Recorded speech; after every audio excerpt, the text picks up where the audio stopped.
Sebuah kisah heroik datang dari seorang sniper atau penembak jitu Amerika Serikat ketika Perang Vietnam. Sang sniper rela merayap sejauh 2,5 km selama 4 hari berturut-turut demi menuntaskan tugasnya, yaitu menembak mati seorang jenderal Vietcong. Meskipun pada akhirnya pasukan AS harus mengakui kekalahan mereka ketika Perang Vietnam, namun kisah heroik yang dilakukan oleh sniper mereka, Carlos Hadcock, akan selalu dikenang. Carlos Hadcock, sniper handal Korps Marinir AS atau USMC, sejak masih belia sudah terlihat memiliki bakat. Hadcock yang tumbuh di pedesaan Little Rock, Arkansas, Amerika Serikat, sudah terbiasa memegang senjata api dan pergi berburu sendirian atau ditemani oleh anjingnya. Sewaktu berburu, Carlos bahkan mengandaikan target buruan yang ditembak sebagai tentara Nazi Jerman. Kemahiran yang dimiliki Carlos dalam berburu semakin menjadi ketika ayahnya memberikan senapan bekas Perang Dunia II. Sejak saat itulah, Carlos tak hanya ingin sebatas menjadi pemburu ulung, Carlos juga bermimpi untuk bergabung dengan militer Amerika kelak. Peran sebagai sniper baru Carlos dapatkan ketika Kapten Marinir, Edward James Land bermaksud menggalakkan ketersediaan sniper di setiap peleton pasukan marinir. Tentu saja, sebagai peraih medali emas di kompetisi menembak bergengsi Wimbledon Cup, Carlos kemudian ditempatkan di medan tempur yang terkenal ganas, Bukit 55. Tidak tanggung-tanggung, Carlos memiliki tugas spesifik yaitu melumpuhkan para petinggi Vietcong dan pasukan Vietnam Utara serta melumpuhkan sebanyak mungkin sniper lawan, atau sebagai counter-sniper.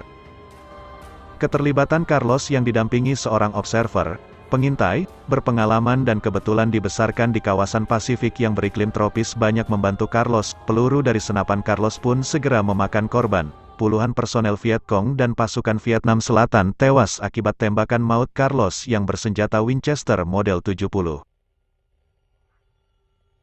Salah satu taktik yang Carlos terapkan untuk menghabisi Vietcong adalah menembak personel musuh yang berada di baris paling depan dan selanjutnya menghabisi Vietcong yang berada di barisan paling belakang. Tugas lain yang menantang bagi Carlos adalah ketika dirinya mendapat misi rahasia untuk membunuh salah satu jenderal Vietnam Utara. Tugas besar tersebut memerlukan waktu, keterampilan pengintaian dan kesabaran tinggi untuk mencapai kemasang jenderal yang selalu dalam penjagaan ekstra ketat. Dalam prosesnya, Carlos yang tidak tidur selama 3 hari dan terus merayap mendekati posisi jenderal Vietnam Utara yang berada di tendanya. Setelah merayap sekitar 2,5 km secara perlahan dan nyaris memakan waktu 4 hari, pada hari yang keempat itu, pada jarak 731,52 meter, sang jenderal tampak keluar dari tendanya. Dengan segera, tembakan tunggal dari senapan Carlos menghantam tepat di bagian dada dan jenderal Vietnam Utara yang menjadi target pun jatuh tewas. Pasukan Vietcong yang hendak membalas kematian sang jenderal pun segera melancarkan gempuran tembakan meriam artileri dan mortir dalam jumlah besar ke posisi pasukan Amerika yang bertahan di Bukit 55.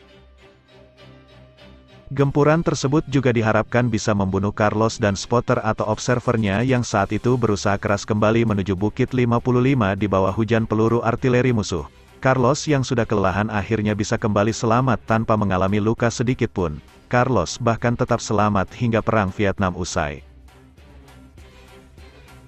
Selama bertugas sebagai sniper pada Perang Vietnam, Carlos diketahui berhasil menumbangkan sebanyak 93 prajurit Vietnam Utara dan gerilyawan Vietcong. Meskipun pada akhirnya kisah gemilang Carlos tersebut tetap tidak bisa menghindari Amerika dari kekalahan telak memalukan yang mencoreng kedikdayaan militer mereka.